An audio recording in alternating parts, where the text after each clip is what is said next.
Moonshine for the soul. A path to strength, wisdom, growth, health, and happiness. Part 2. We literally were living in and out of our car briefly. Being in the real estate field, my mother always heard about opportunities and deals, but she didn't have enough cash to provide what we needed long term. She didn't have liquid cash for a huge down payment, let alone first and last. My older brother was forced to step up, and at age 18, he basically became the man of the house. I remember having to stay in the car with my brother Terrell while my oldest brother Curtis went on job interviews. We were too young to be left alone, so someone had to watch us. My mother couldn't afford childcare. Again, my mother was forced to remove us from school for a time as she worked and struggled to find us decent housing. Though it didn't feel like it, we were living hand to mouth. Although my mother was subsisting from paycheck to paycheck, we never went without food, clean clothes, or lights. We moved from motel to motel, from Long Beach to Carson to Lawndale to Pasadena, and finally with a family friend in Hawthorne. My mother had too much pride to beg for assistance from her family, but as I grew older, I learned they were too haughty to help her, even if she had asked. We stayed with my mother's best friend for quite some time. During that time, perhaps a few months, my brother and I were largely out of school. Finally, we landed a townhouse of our own in Inglewood, California. We lived just up the street from where the Los Angeles Lakers played. The townhome, a buttercream 2-story stucco beauty, was big enough for the whole family. I still had to share a room with my brother, but our space was big enough for all the kids to run, jump, and play. Best of all, we were re-enrolled in school. I'd missed so much school that I couldn't read, so I had to be put back a couple grades so I could get on track. I still recall the principal of Kelso Elementary placing a book in front of me, and although I was 7 years old, it was like Greek to me. This too had a long-lasting effect on me and my level of ambition and perseverance later in life. I was raised in the hood. World Star has nothing on Inglewood, California during the crack and Reagan Bush era. Inglewood was home to multiple street gangs, including Crips, Bloods, and the Mexican Mafia. At a very early age, I witnessed riots, sex, drug deals, drive-by shootings, police brutality, arrests, fights, car chases, and much more. By the age of 7, I knew how to wash and iron my own clothes, cook, and go to the store for my mother. This forced me to grow up faster than average, but it also developed a beast with a work ethic. Once we were settled, my mother, who was a voracious reader, would often read to me and with me. Once I learned to read, I fell in love with books. When I say I fell in love with books, I really fell for the written art form and the way words made me feel. Mom left all types of books laying around the house, from the autobiography of Malcolm X to the rise and fall of Black civilization and the miseducation of the Negro, to the latest Danielle Steele bestseller and Ebony Essence in the National Enquirer magazine. I'd read them all. One day, Mom brought home an old typewriter from work so she could get work done on the weekends. By this time, my mother was a workaholic. In fact, she'd always been a workaholic. It brought her peace of mind to keep herself busy, and she made a lot of men very wealthy because of that work ethic. It was one of the greatest lessons she could have taught us through example. She didn't have to preach it because she was too busy living it. She never missed a day of work. She'd even work sick if she had to. She didn't depend on anyone but herself and her ability to go get what she wanted. All the adults in the house were workaholics. My oldest brother was then in sales and making a killing. I think it hurt him to see our mother have to shoulder so many burdens by herself, so he stepped up big time and contributed to the household financially as best he could. My brother Terrell and I would often be forced to babysit my nephew D'Angelo. By age 8, I knew how to change diapers and make bottles like a champ. I knew how to put a baby to sleep and keep them entertained. This instilled a sense of responsibility in me that few other things could. I began tinkering with my mother's typewriter. Before long, I was typing up short stories and cutting out pictures from JCPenney catalogs to make picture books. You couldn't tell me I wasn't the shit.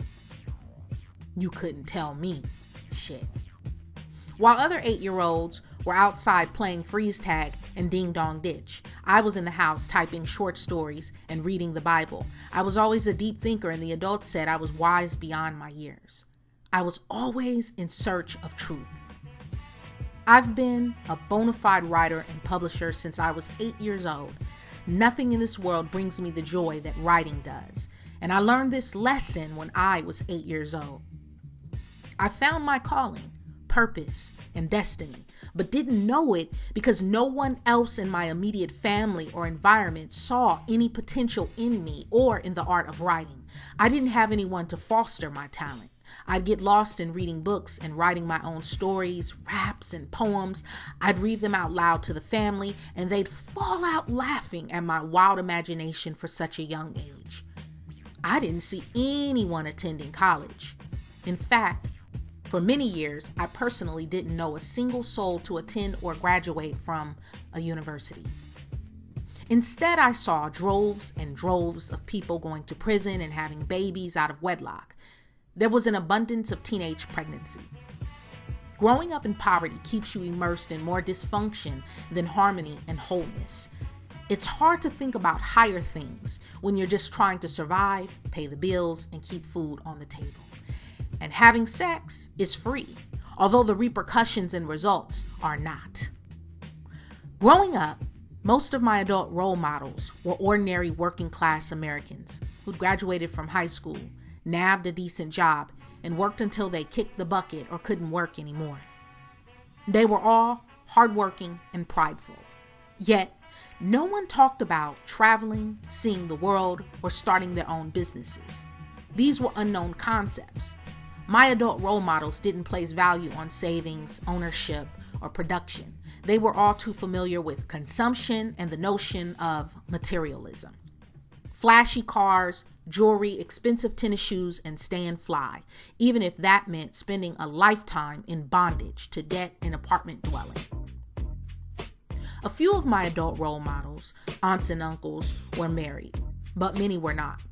Aside from my maternal grandmother, who was always an entrepreneur working for herself for as long as I could remember, none of them spoke to me about goals or walking in a calling larger than myself. Although we were heavy into the Southern Baptist Church, we went every Sunday and were active in the choir and usher board. It was as though this idea of purpose, spirituality, and entrepreneurship were unheard of. So at age 18, I made the choice to move as far away from home as possible.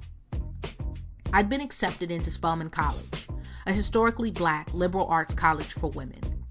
Though I'd been accepted into several universities, Spelman was the only one offering a decent financial aid and scholarship package. God knows, without aid, I wouldn't have been able to have the HBCU or college experience in general.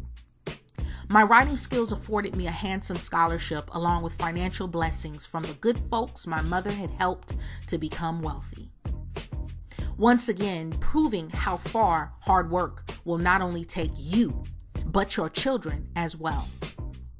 I moved from the West Coast, Southern California, all the way to the Southeast, Atlanta, Georgia, over 2,000 miles away. My story was far from over, though. I thought that once I'd escaped the fast and furious streets of Los Angeles, that everything would be all to the good. Wrong. Wherever you go, there you are. If you have problems and drama surrounding you here on Earth, even if you took a rocket ship to Pluto, you'd still manage to have problems and drama surrounding you. I'm a product of my environment, always have been and always will be. In many fundamental ways, my upbringing is braided together with my DNA and genetics. That's not to say I'll play victim to the liabilities of my upbringing, but where and how I was reared will always cast a certain hue over my life. Just like certain physical traits and characteristics are genetic, so are habits and ways of being. Just like your mom and dad can pass on their blue eyes or kinky hair or hooked nose, they can also pass on alcoholism and violent streaks. It has been scientifically proven that certain addictions are genetic. Not to say that you have to take on addiction, but if your parents are addicts, there is a greater than average chance that you may struggle with addiction. Not having my father in the picture and witnessing the way my parents' marriage crumbled to pieces, the violence, instability, and struggle would forever have a long-lasting effect on my relationship with men in the future. I'd never seen a marriage work, and the only example I had was a flawed, dysfunctional one. All I saw were melanated women working hard to provide. Black women were the breadwinners and providers. Church was central and sanctuary, where you could go to relinquish your fears, doubts, anger, and anxiety, but it didn't truly fix anything or make one whole. There were numerous occasions when I'd wonder why, after years and years of paying tithes and offerings, so many of the folks who attended the church we attended managed to remain broke, sick, and on the bottom. By the bottom, I mean living in squalor, occupying low-income positions, earning very little to nothing, never actually able to travel and see the world or do any of the things they dreamed of. How come the pastor and his family seem to consistently be blessed and do well, upgrading to the newest Benz or Lexus or other luxury vehicle every year, but not his flock? Was Jesus only interested in blessing the so-called man of God? Were the prayers of the ordinary folks just not reaching heaven? There were a number of experiences before leaving for college which opened my eyes to broader things.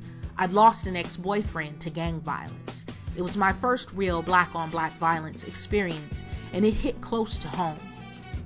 I'd continued to be disappointed by how people who shared my complexion would persistently let me down. It didn't make sense to me why we robbed and killed one another over insignificant material things like rims, cars, or colors and money. It wasn't until later that I learned this was a result of post-traumatic slave syndrome and the aftershocks of white supremacy, the color complex, and the Willie Lynch letter at work. There were quite a few occasions where our townhome was burglarized by neighborhood hoodlums. A known crackhead broke into our garage and stole my bike not once, but twice. Then there was the ongoing abuse of a neighbor who was routinely beat by her boyfriend. He'd drag her out of their apartment, calling her a bloody bumbleclot. I could not understand for the life of me how or why she would keep taking this man back when every other week he blackened her eyes. All these things observed baffled my young mind. I had so many questions that none of my elders could seem to answer. My Uncle Stan would take me along with him and his wife on road trips and vacations, showing me another side of life. Beachside resorts, wineries up the coast of California, success and the good life. My Uncle Stan was successful. He owned a huge home in Orange County and was a Target district manager with a lot of pull. When I visited him, it was like going to Disneyland. The neighborhood was clean. There were no base heads or winos or even liquor stores for that matter. No Church's Chicken on every corner. There were no check cashing spots or rundown low-income apartment buildings. No Cutlass or Rego blasting NWA ever drove down their streets. Before he passed away from cancer, I'd often visit him, his Caucasian wife and family at their beautiful home. He had a swimming pool, and for a young girl from the hood, in my eyes, he'd made it. My Uncle Stan was the young, only black man I'd seen who was actually a real mover and shaker, not living off his woman.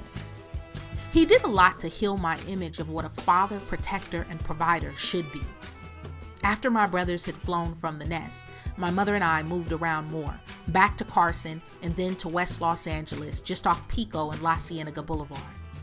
My mother was doing much better in her career and making lots more money.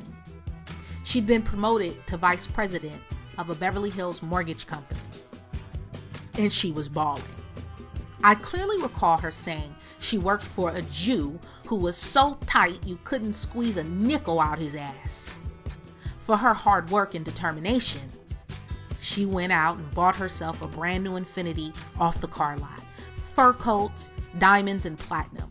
We went on cruises to the Virgin Islands and Puerto Rico, and I was going to school rocking the latest Jordans and whatever was popular and poppin'. I literally watched my mother go from nothing to everything. From hard times to triumph, all through sheer hard work, prayer, determination, and sickening work ethic. Our days of struggle were behind us. Life was great. We'd never again go without. At age 14, I had my first job. I worked for the Youth Empowerment Project, YEP. This was one of the most empowering educational experiences in my life. It set the tone for many of my later endeavors. It came after the aftermath of the Los Angeles riots. Let me just say, as someone who actually lived through that experience, it wasn't Black folks burning up their own shit. It was disenfranchised, poor, poverty-stricken Blacks and Latinos burning down businesses which were owned and operated by Koreans and other immigrants who were only there in our communities to profit from Black dollars, yet never giving back or investing in those communities. Blacks and Latinos were sick and tired of being murdered by the police simply for being people of color. They were tired of seeing racist cops under the leadership of Chief Daryl Gates and the LAPD get away with ruthless murder. The LAPD is and has always been a severely racist and violent police organization, no different than the violent criminals they're in the mud with. Latinos and Black folk didn't own shit that was burned down or destroyed in Los Angeles during the LA riots. I guess you would have had to be there to understand. Funding was provided by the government and the Clinton administration, providing funds for several community development programs. YEP was simply amazing. I learned about business development, establishing credit and employment readiness, not just how to get and keep a job, but how to actually build grocery stores and other necessary businesses to foster a real sense of community. I learned about Biddy Mason, who was a former slave who not only bought herself out of slavery, but who later became a major real estate owner in early Los Angeles history. I began to understand the inner workings of city planning, real estate development, zoning, and the importance of entrepreneurship. But what really stood out for me was the prominence YEP placed on educating yourself and reading things outside of scholastic curriculum. It was here that I learned how self-education really defines you. And I'm not talking about rote memorization of the Pythagoras theorem or the dates of the American Revolution or when Christopher Columbus so-called discovered America. Like Nelson Mandela said, education is the great engine of personal development. It is through education that the daughter of a peasant can become a doctor, that the son of a mine worker can become the head of the mine, that the child of farm workers can become the president of a great nation. It is what we make of what we have, not what we are given, that separates one person from another. This was reinforced in the 11th grade when I spent a semester at Phillips Exeter Academy, where I went away to boarding school in Exeter, New Hampshire. For those who don't know, Mark Zuckerberg, the founder and CEO of Facebook, graduated from Exeter. It was one of the single most fabulous and enriching experiences I could ever have had. I learned about Miles Davis, Nikki Giovanni, the classics, Plato's allegory, the Harkness table, how to think critically, and I learned real independence. It was the first time I'd been away from home for an extended amount of time. I met all types of people from all over the world. French kids, Chinese kids, kids from Amsterdam and Australia, kids from London who taught me all things posh, Puerto Rican kids from the boogie down Bronx, and kids from the south side of Chicago who explained the meaning of something being bogus. I'd even met a Kennedy and real life Native Americans. I'd never seen true Native Americans, the ones who have been living on reservations since being displaced from their original lands. I was filled with ideas of success simply from being around so many great minds. Getting outside of my immediate environment did wonders for my worldview. As we all know, everyone has a story. Shortly before graduating from college, I met my future husband and got pregnant. On October 25th, 2002, I gave birth to my greatest creation, a healthy, bouncing 7-pound, 15-ounce baby boy. It was the best day of my life. On that day, it felt like all my ancestors, angels, and spirit guides were by my bedside in that Wake Forest delivery room. I was vegan while I carried him and remained vegan-vegetarian for several years. We'd moved to Raleigh, North Carolina, where my in-laws would help us raise the baby. Then, to make things right, we got married. After the first 6 months of marriage, my husband moved to Los Angeles, California, where he could find better employment opportunities. He sent for us. We moved in with my mother temporarily while we searched for a place we could call our own. The only problem was we could not find decent housing. As my son grew bigger, we realized we needed more space to spread out, so we decided to venture back to where we'd met and fallen in love, Atlanta, Georgia. After 3 years of marriage and 7 years of friendship, we'd hit a wall. That fast. It felt like we'd been married and had started a family all within the span of a blink of an eye. There was infidelity on both sides. Lies abounded. We were quickly growing in separate directions. My husband and I realized we'd married for all the wrong reasons. We're incompatible and we called it quits due to irreconcilable differences. I was shattered in 1,000 pieces, not only because I'd lost my friend, but because my son would no longer have both of his parents living under the same roof. Let me be the one to tell you, having a child puts a strain on a couple. If your bond is weak before a child, the constraints and stress of a new baby will only serve to test the relationship even further. Also, being forced to work full-time, go to school, and raise a toddler is very difficult, even with help. The thought of doing it alone frightened the hell out of me. And ladies, understand that having a child will never keep a man. As hard as I tried not to repeat the same mistakes my parents had made, I still failed miserably. I felt like an epic failure. In many ways, and as much as I grew to hate him, I'd embodied my father. Because in spite of popular belief, children grow into adults who repeat what they've seen, not what they're verbally told. There was domestic violence and verbal abuse throughout my entire marriage. We'd fight just for the sake of fighting. There were several occasions when the police were called out to our home. One time, we were both arrested for simple battery. We bickered more than we made love.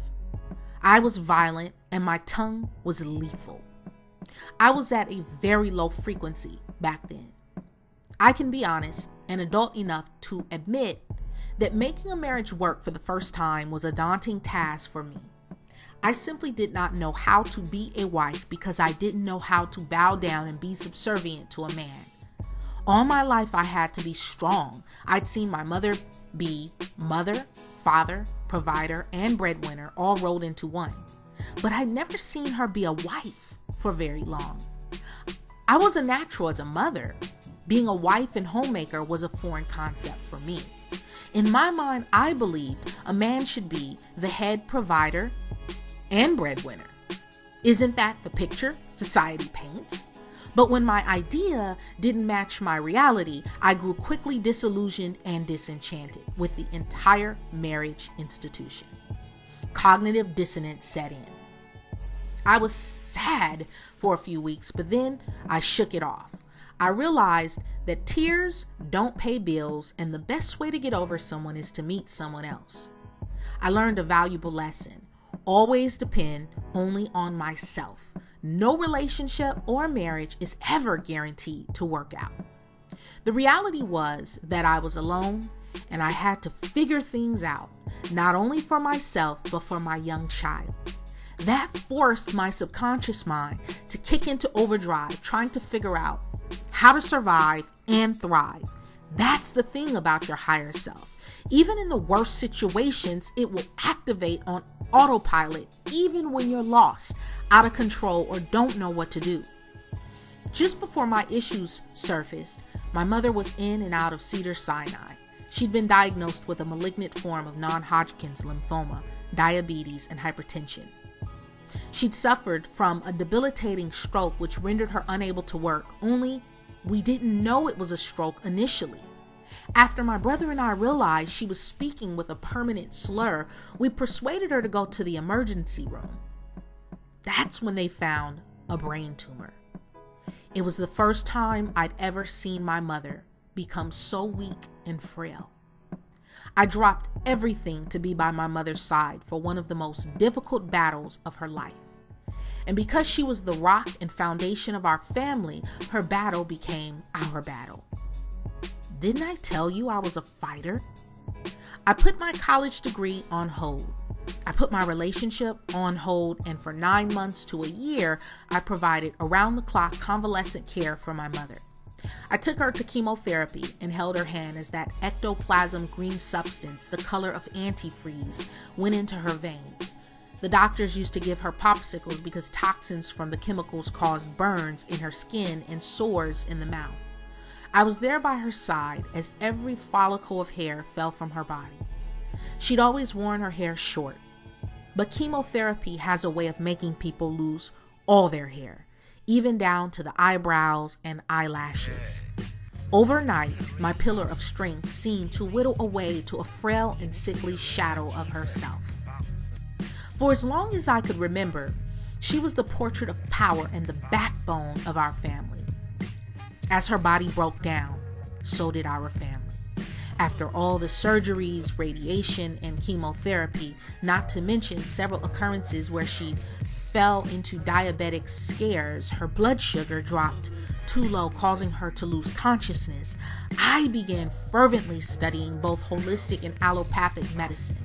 I read and studied like I was trying to get a degree in medicine and wellness. Ironically, although I was a biology pre-med major with dreams of one day becoming a neurosurgeon, after actually spending days in and out of the hospital and speaking with real neurosurgeons, I was totally turned off by the entire medical profession.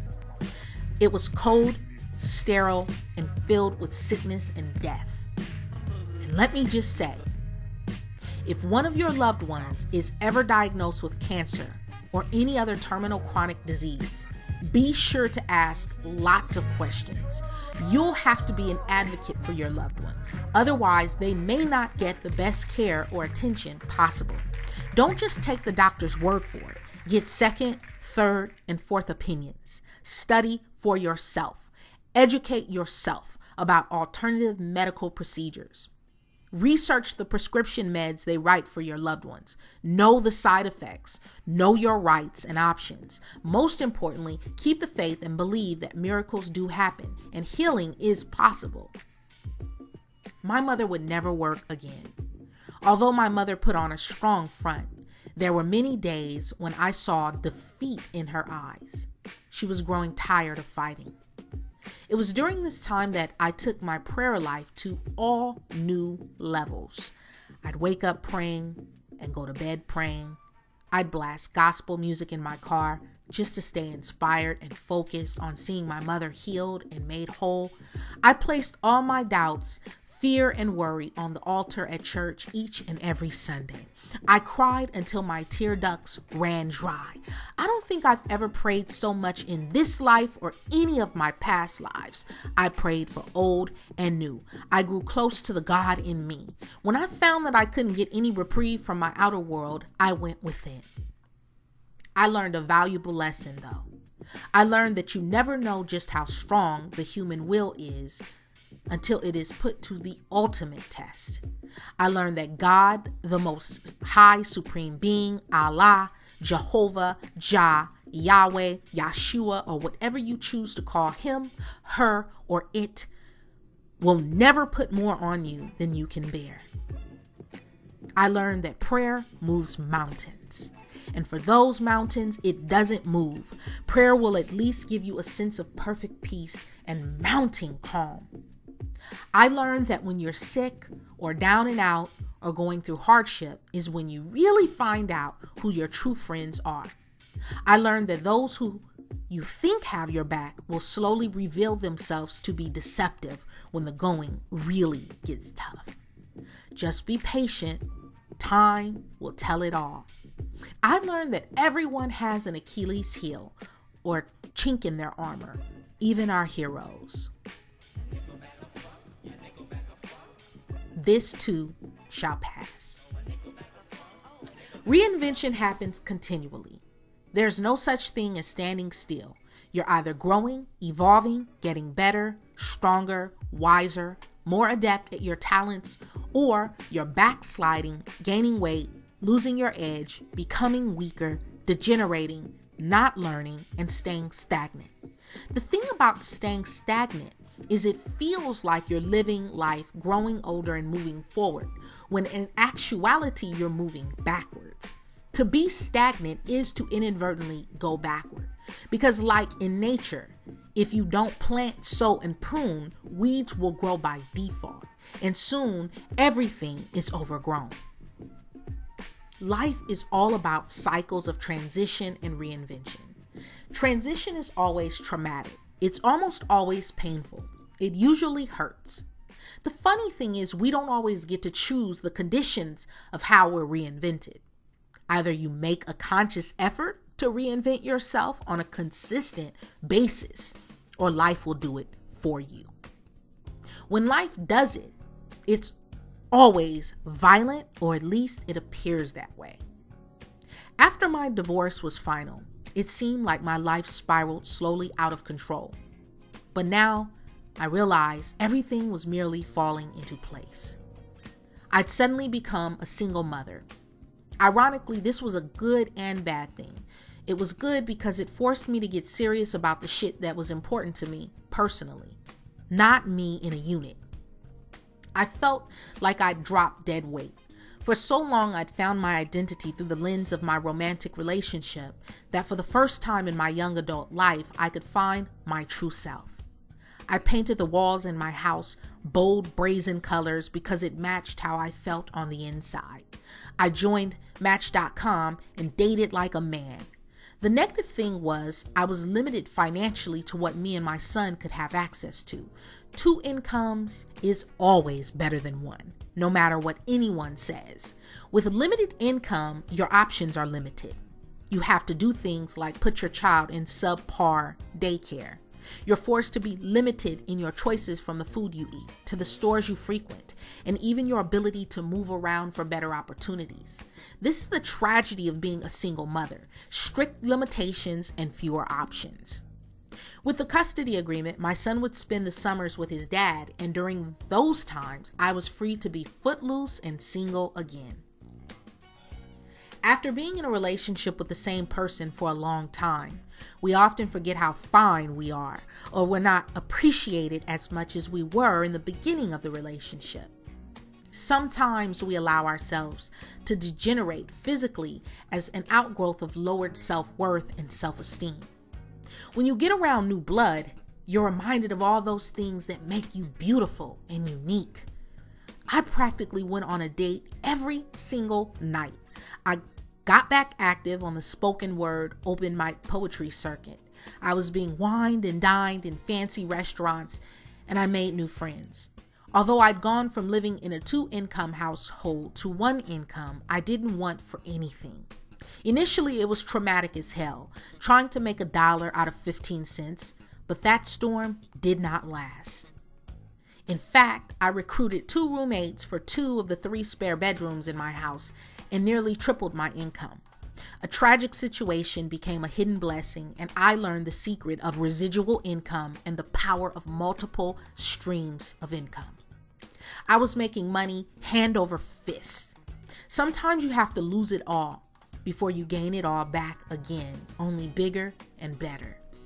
Sometimes you're forced into a life not of your choosing. You learn to play the cards you've been dealt because ultimately you hold all the cards. No one else can play your hand for you. I was thrilled to be free again, and I began working on my first novel amid the cacophony of cries. Then death came knocking at my door. The most important qualities to possess in life. Champions aren't made in gyms. Champions are made from something they have inside them, a desire, a dream, a vision. They have to have the skill and the will, but the will must be stronger than the skill. Muhammad Ali. Fast forward a few months. I was divorced in the summer of 2006, although it was long over before that. My mother was diagnosed with lymphoma mid-2002. She managed to have a speedy recovery. She was declared cancer-free. I can't begin to explain the relief me and my brothers felt knowing Mom kicked cancer's ass. She fought hard too, and she gave that cancer a beatdown. But after all the surgeries, radiation, chemotherapy, and massive doses of toxic drugs her doctors administered, her immune system was shot.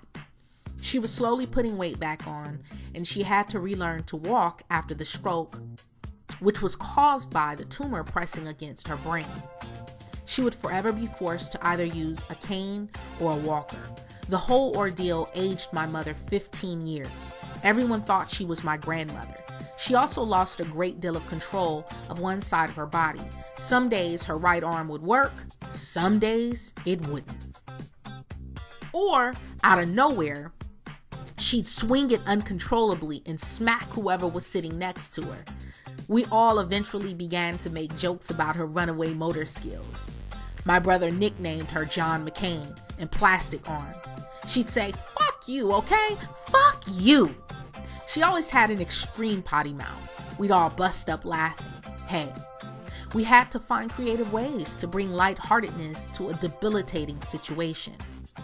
In 2006, after my divorce, I was fortunate enough to convince my mother to move from her place in West Los Angeles to Atlanta. I persuaded her by explaining how much she would be helping me by being close to her grandson. She'd grown so attached to my baby when we were living with her that it was practically effortless. So, my mother packed her things, and with the help of my eldest brother, she relocated to the southeast. She bought a condo around the corner from my home. She refused to live with me. She said she valued her independence, what little she had left. After her stroke, she could no longer drive, so she gave her car away.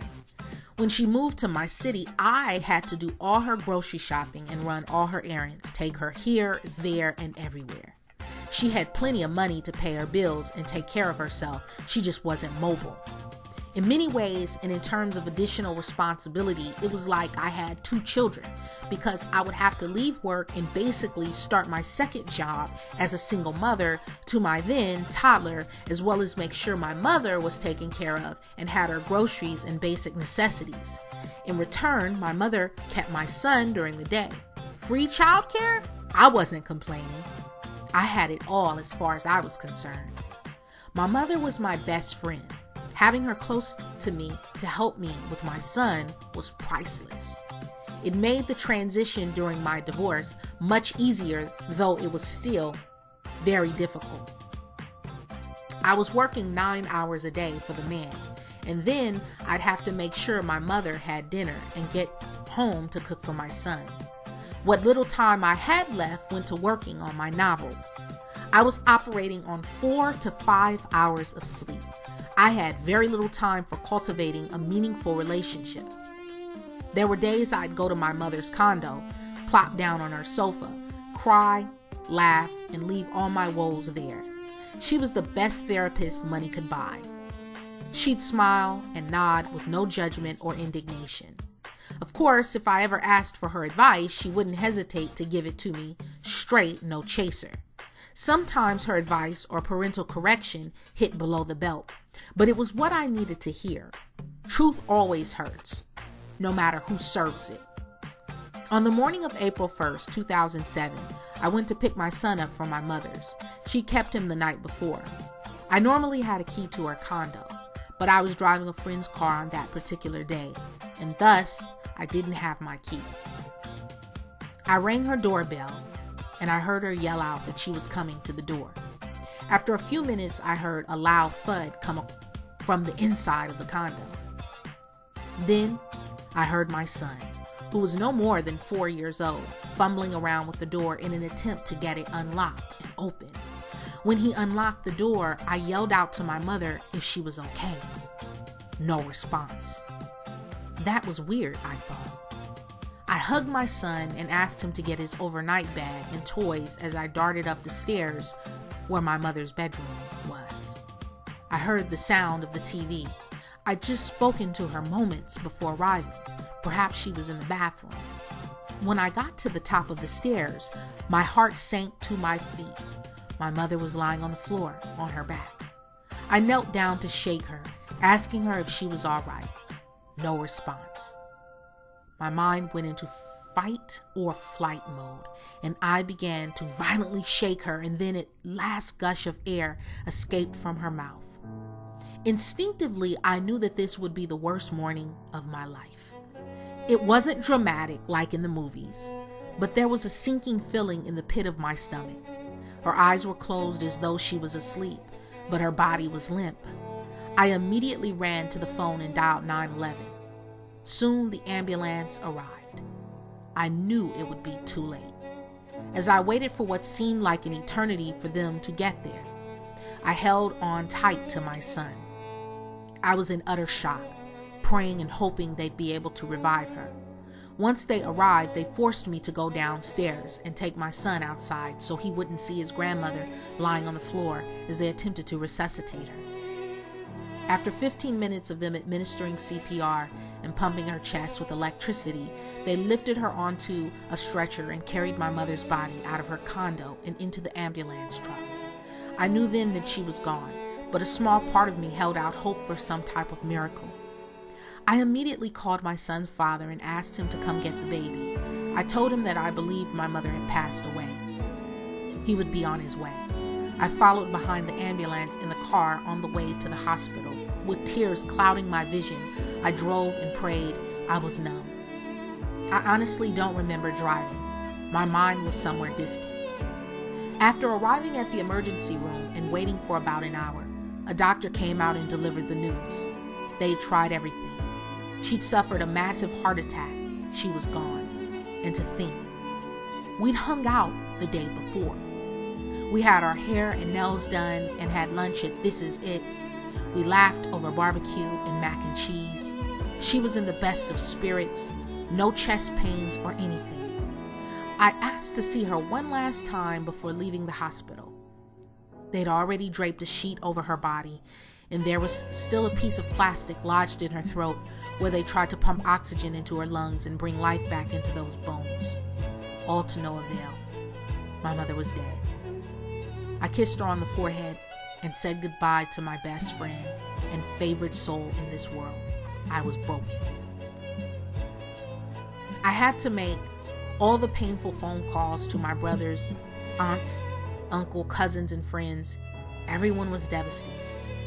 You have never heard pain until you've heard the voice of a broken man's cries after losing his mother.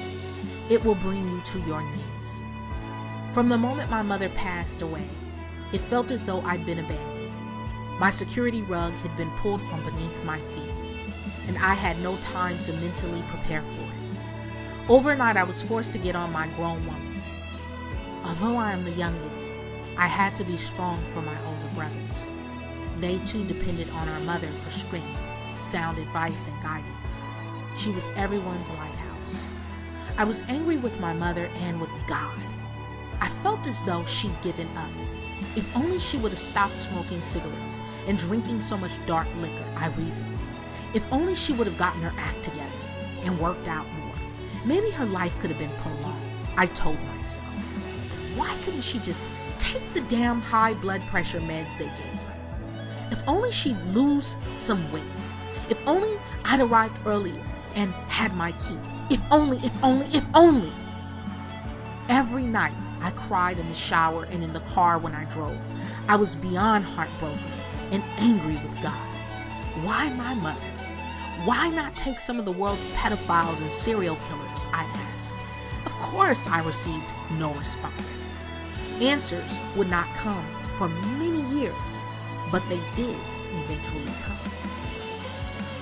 For the next year, I fed my baby with the blues and the abstract. I lived under a constant cloud of melancholy. I worked to mask the pain. Actually, work gave me satisfaction because I could turn my mind off and just move on autopilot. My job at the time didn't require much thought.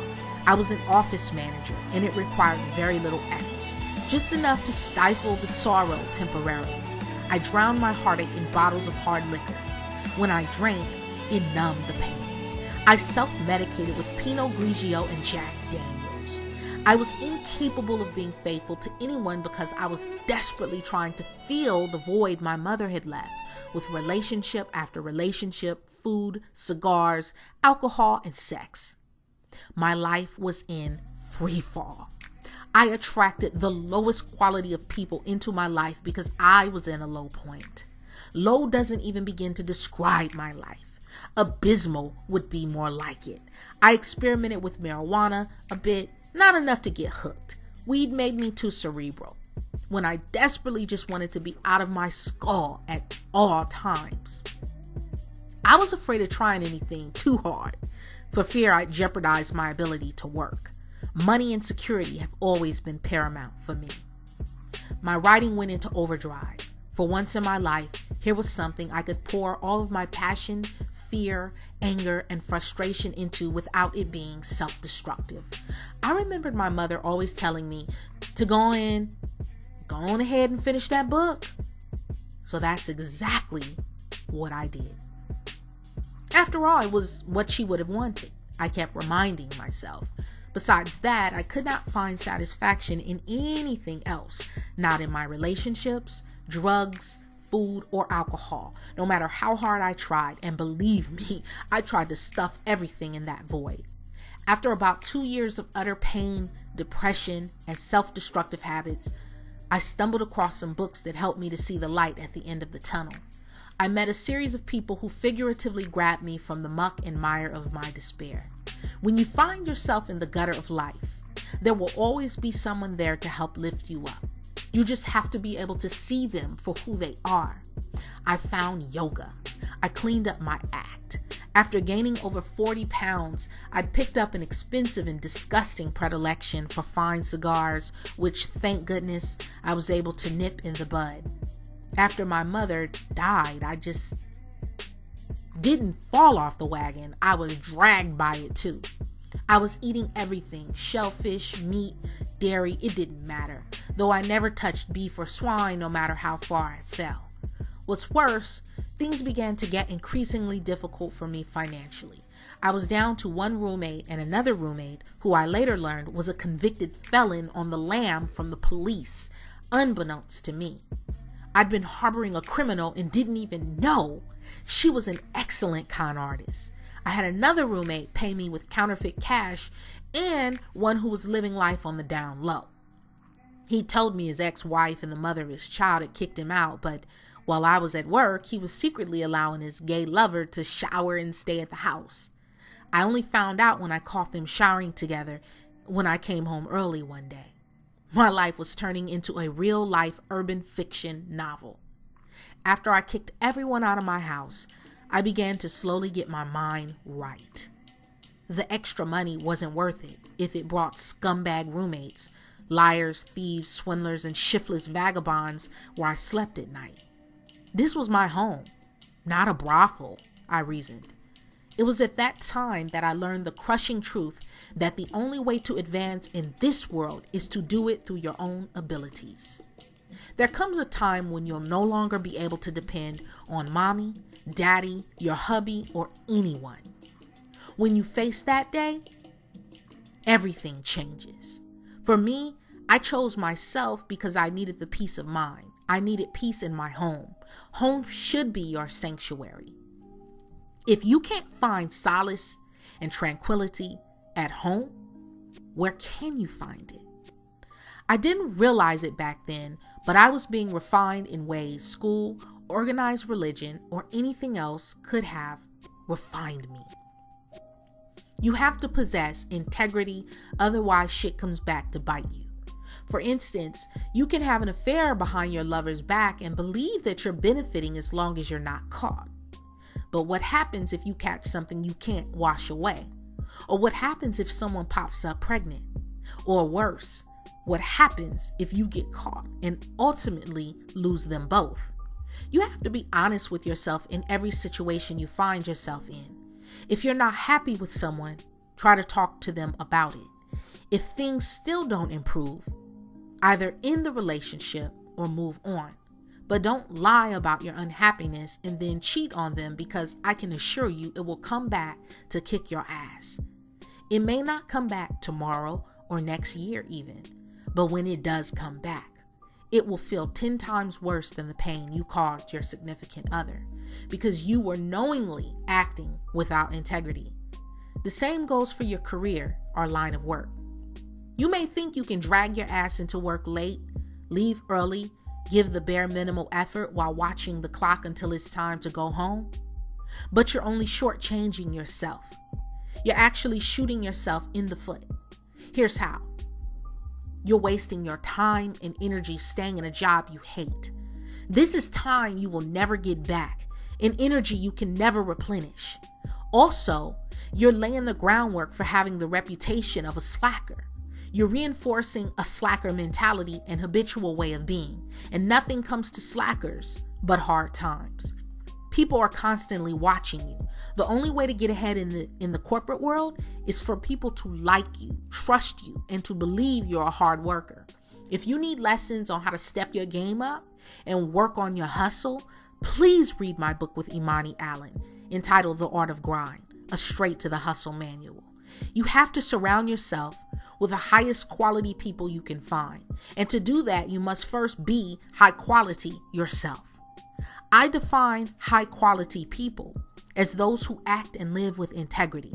These are men and women who walk in alignment with their core values. They may not be the wealthiest people or holier than thou, but they have good hearts. They won't judge you. They won't shit on you.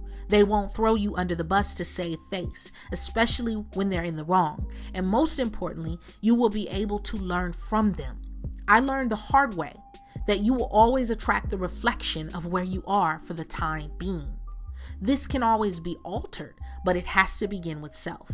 Many of the most important qualities to acquire and possess are qualities I learned by default: trial, error, a rocky childhood, heartbreak, and loss. One of these skills is learning to trust your intuition.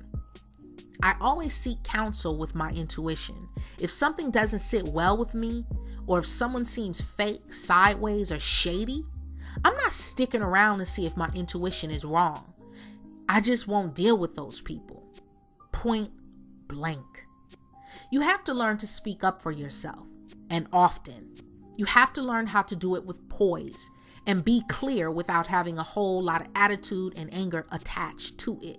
You have to know when enough is enough and know how to verbalize that to those it affects, be that an employer, coworker, or lover.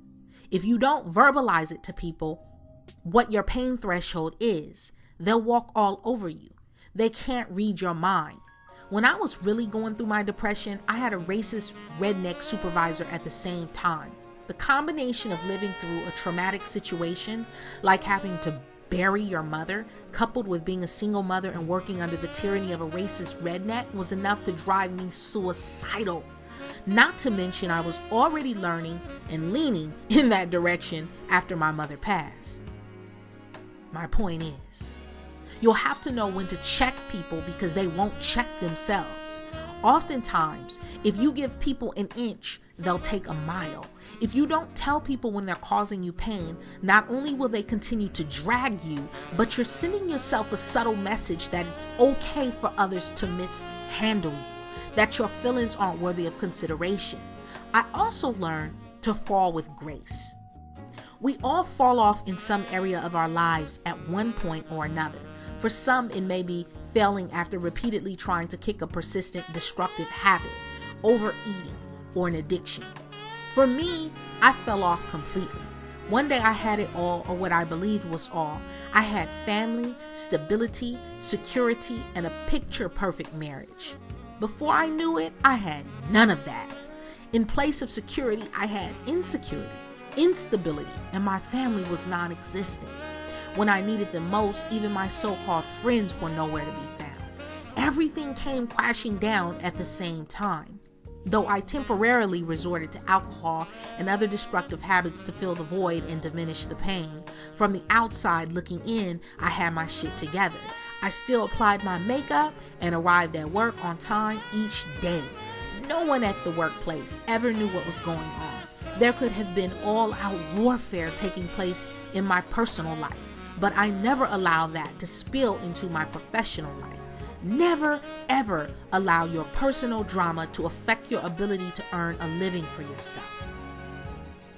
Only those who were directly involved in my situation or who knew me extremely well understood the turmoil I was enduring. And stop telling people your business, especially if they don't have your best interests at heart or if they're not in a position to help you. Bottom line, never let them see you sweat. Never let them see you distraught and emotional. If you have to break down, do it in the privacy of your own temple. But when you face the world, be sure you've dried your tears and put a smile on your face. One of the most fundamental skills you'll ever possess is knowing how to endure hard times, struggle, confrontation, and vilification with a stiff upper lip and tough exterior. You have to possess poise and grace. You do that by brushing your shoulders off, waking up every day, and showing up with the belief that things will only get better. The reality is, every time we experience a transition in life, big or small, it affects our normal. You determine how tragic a situation is, and you determine how long you'll allow it to affect you. You can either stew in it or get over it. You can cry and stay bummed out, or you can be courageous. Put it behind you, readjust to your new normal, and get over it. It may sound harsh, but this is absolutely necessary to your happiness and sanity. Everyone is overcoming some type of transition in their lives, and just because they may not share this with you doesn't discount the pain and frustration they may be experiencing. We're either just coming out of a transitional period, currently in transition, or entering a transition. Believe it or not, you are becoming, but it is up to you to decide if you're becoming better or bitter. You decide if you will allow yourself to become a champion or chump. Life consists of disruption. Disruption is always happening, be that in technology, fashion, banking, politics, etc. The better you become at dealing with disruption in your personal life, the more well-adjusted you will be in general. Successfully dealing with disruption is being violently and suddenly dragged out of your comfort zone, but handling it like a champion. It's about finding strength and healthy outlets which enable you to ride out life's storms. Be sure to get plenty of sleep. This is crucial. Sleep matters. If you find yourself growing more nocturnal, staying up at all hours of the night, be sure you're balancing that with plenty of rest. If you don't go to sleep until 2 or 3 in the morning, you better make sure you still factor in 7 to 8 hours of sleep. Not only does sleep deprivation cause you to lose focus on the important things in life, but it can also make it increasingly difficult for you to lose weight and a whole host of other issues. Don't take my word for it. Do the research for yourself. I make mention of this because it seems like one of the first things we do when we're going through rough patches in life is loss of sleep and loss of appetite. It's crucial for you not to fall into these negative habits.